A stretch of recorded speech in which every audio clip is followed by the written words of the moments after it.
det, der skal ske nu, det er jo, at du simpelthen skal ind og mærke, hvordan hver enkelt fiber i din krop bare bliver spændt. Op på steppen, komme her, op, op.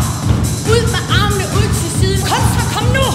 Op med knæene, op til brystet, op med armene, så er det nu. Hele tiden balance, hele tiden væk ned. Sådan så din kip, altså de 4 muskler nede i maven, er den der ligesom styrer springet.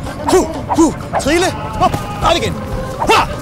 Rosen her, den lægger man jo så på selve kinderne, altså lige her og her.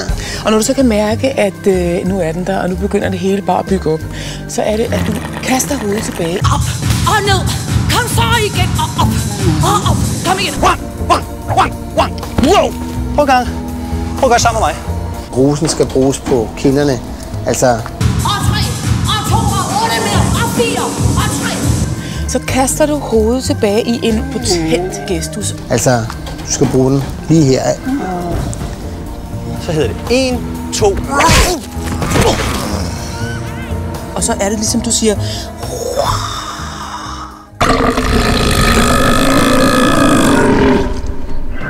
Ja, men vi kan også lige...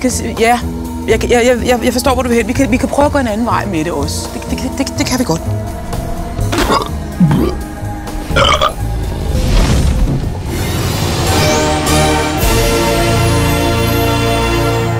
Vi klipper ud af det, ikke? Vi klipper det ud. Vi klipper det ud. Vi kan klippe det ud. Det er super.